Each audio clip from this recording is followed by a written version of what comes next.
Saludo apreciado airliner y bienvenido al curso liquidador y sectorista aduanero.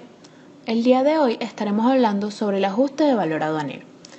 La valoración aduanera representa uno de los principales temas de comercio internacional y dentro de ella existe un capítulo de suma importancia, como lo es el tema de los ajustes de valor.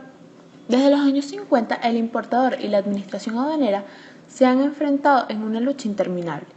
Por un lado, el importador intentando hacer valer su factura comercial y su precio real. Y por el otro lado está la admisión aduanera velando que lo declarado por el importador sea real. Esta preocupación se debe a que el sistema de valoración permite estimar la base imponible para el pago de los tributos. Entonces, si estos cálculos se van a hacer en función al valor de la mercancía en la aduana, es evidente la necesidad de revisar con sumo cuidado este sistema de valoración.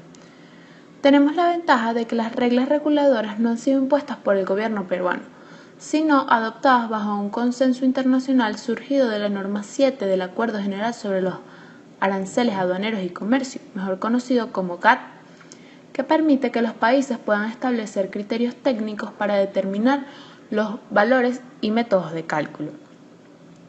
En principio contamos con un marco legal vigente para la valoración bastante extenso, relacionado con el conjunto de reglamentos emitidos por Perú a partir del año 1999, a raíz de la adhesión al Acuerdo de Valor de la Organización Mundial de Comercio, mejor conocida como OMC, que tuvo 5 años de adecuación. Denominaciones del acuerdo. El nombre oficial es Acuerdo General sobre los Aranceles Aduaneros y Comercio de 1994. Y su nombre abreviado es Acuerdo de Valor de la OMC.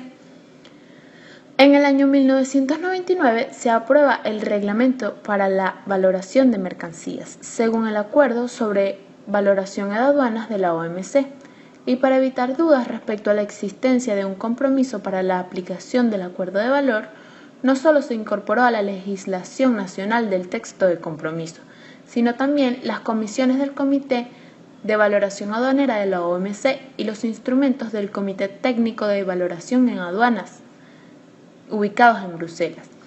Esto significa que Perú está obligado a cumplir no solamente el texto de la Corte Internacional, sino los estudios técnicos desarrollados por el Comité de Valoración en Bruselas para ampliar o detallar los diferentes aspectos vinculados a la valoración aduanera. Este acuerdo de la OMC tiene varios métodos de valoración. Podemos señalar algunos. El método principal, que es el denominado valor de transacción, estipulado en los artículos 1 y 8. Y los métodos secundarios, que son valor de mercancías idénticas, identificado en el artículo 2, valor de mercancías similares, artículo 3, método deductivo, artículo 5, método de valor reconstruido, artículo 6, y método del último recurso, artículo 7. Los métodos de valoración se deben aplicar en orden correlativo o sucesivo. En orden de aplicación de los métodos deductivo y de valor reconstruido pueden cambiar a solicitud del importador según el artículo 4. El objetivo es determinar el valor real del bien. Se debe encontrar un precio sobre el cual se tribute. En el primer método de valoración denominado transacción, la clave está en conocer el precio realmente pagado o por pagar, mejor conocido como PRPP. No es un método subjetivo, deben cumplirse unos requisitos técnicos para ser aceptados y determinar el correcto valor de la mercancía. Si surgen dudas razonables sobre el valor del bien, se le debe solicitar al importador que sustente su precio. Método de valoración de la transacción, artículo 1. El valor en la aduana sobre el cual aplican los impuestos de importación será el valor de transacción de las mercancías cuando éstas se vendan para su exportación al país importador. Este valor será incrementado cuando corresponda por diferentes ajustes de conformidad con el artículo 8 del acuerdo. Es decir, el valor de la aduana es igual al PRPP tomando en consideración los pagos directos y los pagos indirectos, sumando o restando los ajustes. En los mercados no existen precios fijos de lista. Estos van a depender del proveedor, del producto, ofertas, concesiones, es decir, los precios se establecen en función a las negociaciones comerciales. Esto hace que un mismo producto valorado en diferentes meses del año y en diferentes importadores tenga un precio distinto. Esto es normal. Entonces, si lo anterior es cierto, cabe preguntarnos, ¿para qué existe tanta preocupación por el tema de la valoración si no va a existir un precio estándar? ¿Para qué se creó este acuerdo? Pues esto se hizo para evitar la subvaluación y que ésta se convierta en formas o mecanismos de evasión tributaria. Es importante precisar que si bien no existe una definición de ventas en el acuerdo de la OMC, la opinión consultiva 1.1 del Comité Técnico de Valoración ha dado una lista de operaciones no consideradas ventas y que por tanto no será posible determinar el valor aplicado del método de valor de transacción. Entre estas opciones tenemos suministros gratuitos. Cuando las transacciones no aplican, el pago de un precio según el acuerdo de valor no puede considerarse como ventas. Mercancías en consignación. Las mercancías se envían al país de importación no como consecuencia de una venta, sino con la intención de venderlas en dicho país por cuenta del vendedor. Mercancías importadas por sucursales que no tienen personalidad jurídica. Mercancías importadas por alquiler o de leasing. Mercancías entregadas en préstamo. Mercancías, residuos importados para su destrucción a cambio de un pago efectuado por el remitente. Existen 4 condiciones necesarias para aplicar el primer método de valoración. La primera sería que no exista ninguna restricción a la cesión o utilización de la mercancía, es decir, el comprador o nuevo titular del bien va a tener el dominio absoluto del mismo, salvo 3 excepciones, impuestas o exigidas por la ley, por ejemplo, los permisos sanitarios. También tenemos las limitaciones geográficas y que no afecten el valor del bien. Segunda condición, la venta o precio no depende de ninguna condición. Cada venta es independiente y obedece a una operación comercial distinta. Tercera condición, ninguna parte del producto revierte al vendedor. Cuarta condición, el comprador y el vendedor no están vinculados y de ser así, la vinculación no debe influir en el precio de la mercancía. También debemos tener en cuenta algunos conceptos claves como lo son precio realmente pagado o por pagar, mejor conocido como PRPP. Se refiere a todos los pagos del comprador al vendedor o en beneficio de éste por las mercancías importadas, directa o indirectamente, en dinero o en instrumentos negociables, es decir, cualquier método de pago aceptado internacionalmente. También debemos tomar en cuenta qué son los pagos directos.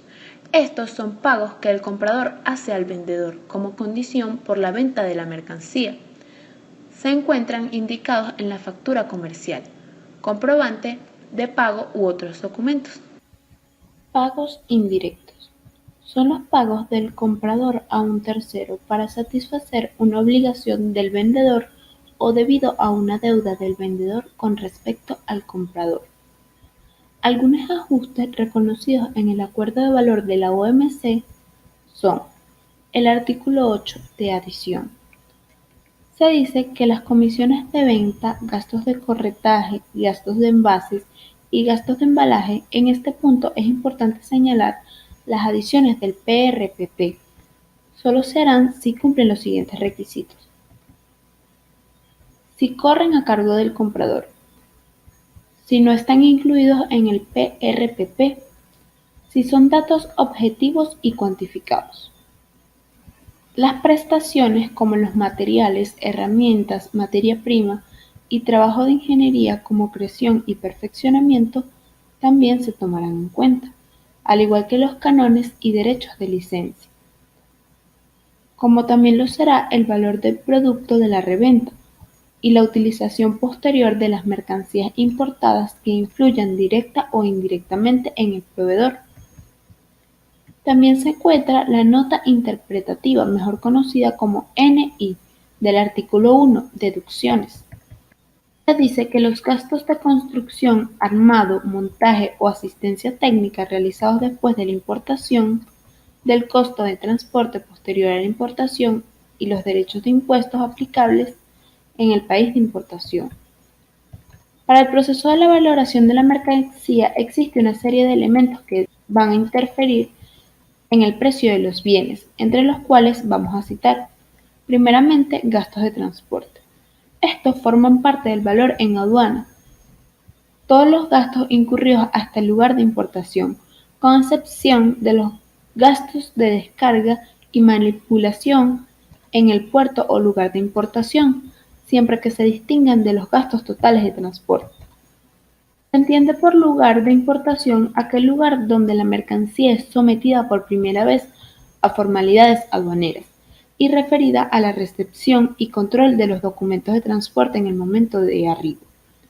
El gasto de transporte aceptado para la determinación del valor en aduana de las mercancías importadas depende de todos aquellos gastos que permiten poner la mercancía en el lugar de importación, sin perjuicio de quien reciba o quien efectúe el pago.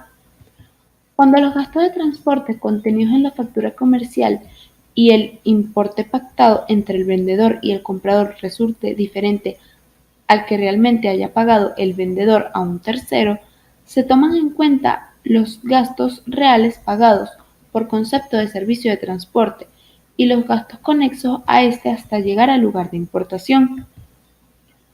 Cuando la factura comercial ampare un gasto mayor al establecido en el documento de transporte, la diferencia formará parte del gasto de transporte para el cálculo de valor en aduana de las mercancías, salvo que el importador demuestre que la diferencia fue reembolsada o no va a ser pagada. También forma parte del valor en aduana como gasto de transporte el costo o alquiler de los contenedores, cilindros, tanques utilizables para el transporte de mercancías, cuyo caso se hace el debido prorrateo cuando corresponda, el cual debe ser comprobable con datos objetivos y cuantificados. En segundo lugar, tenemos los gastos de seguro. El importe consignado de la declaración por el costo del seguro es el correspondiente a la prima efectivamente pagada o por pagar por este concepto. El seguro se refiere al costo de transporte necesario para cubrir los riesgos de daños o pérdidas durante el transporte, carga, descarga y manipulación de las mercancías hasta llegar al lugar de importación. El documento con el cual se demuestra el costo del seguro es la póliza expedida por la compañía aseguradora o certificado de aplicación de póliza individual. En tercer lugar, tenemos los descuentos y rebajas en facturas o contratos de compraventa internacional. Es aceptable declarar el precio neto, es decir, el monto deducido del descuento, siempre que se corresponda al PRPP por las mercancías al concurrir las siguientes circunstancias. A. El descuento esté relacionado con las mercancías objetos de valoración. B. No se trate de un documento de carácter retroactivo. C. El comprador se beneficie realmente del descuento. D. El descuento se pueda distinguir del precio de la mercancía, sea en la factura comercial o consignado en el contrato de transacción escrito. E. No esté consignado como pagos indirectos. F. El total de las mercancías objeto del descuento haya sido vendido para la exportación al territorio aduanero nacional y comprado por la misma persona. En cuarto lugar, también tenemos las listas de precios. Las listas de precios de exportación son listas emitidas por vendedores cuyo registro en el sistema de verificación de precios, mejor conocido como SIVEP, implica la comprobación de los requisitos establecidos en el presente procedimiento. El registro en el SIVEP de las listas de precios permite que los valores en ellas consignados sean considerados precios de referencia, correspondientes a las tendencias en aduanas, y determinar el valor en aduana conforme a las disposiciones del acuerdo de valor de la OMC. El proveedor, importador o agente de aduana en representación del importador puede solicitar el registro en el SIVEP de listas de precios de exportación, para lo cual debe cumplirse ciertos requisitos. Quinto lugar, precios de referencia. Los precios de referencia basados en libros, revistas, catálogos y cotizaciones pueden ser empleados en la verificación del valor declarado para los siguientes fines. A. Para formular una duda razonable. Los precios de referencia podrán servir para sustentar dudas sobre el valor declarado que surjan entre la autoridad aduanera y el declarante, y podrán ser aplicados para liquidación del monto de las garantías que deben sustituirse para otorgar el levante de las mercancías. B. Para sustituir el valor. Los precios de referencia podrán ser empleados para determinar el valor en aduana en aplicación del método del último recurso. C. Para actualizar la base de datos de precios del CIBEP. Los precios de referencia podrán ser utilizados como indicadores de riesgo para efectos de la actualización de la base de datos del CIBEP. En sexto lugar, tenemos la verificación del valor en aduana durante el despacho. Los documentos sustento del valor declarado deben contener la información detallada de la mercancía, de manera legible y sin adulteraciones. El correcto llenado del ejemplar D en la declaración, en tal sentido que verifique que la declaración de las descripciones mínimas sea completa y que la información en dicho ejemplar concuerde con la consignada en el ejemplar A de la declaración. El cálculo de valor en aduana declarado debe ser correcto y concordar con la información de los documentos que lo sustentan. El importador debe cumplir en la declaración con el valor provisional en el procedimiento detallado en la sección A4 de este procedimiento.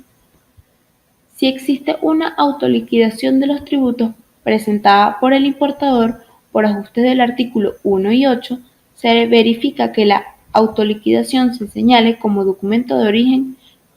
En séptimo lugar, tenemos la duda razonable general.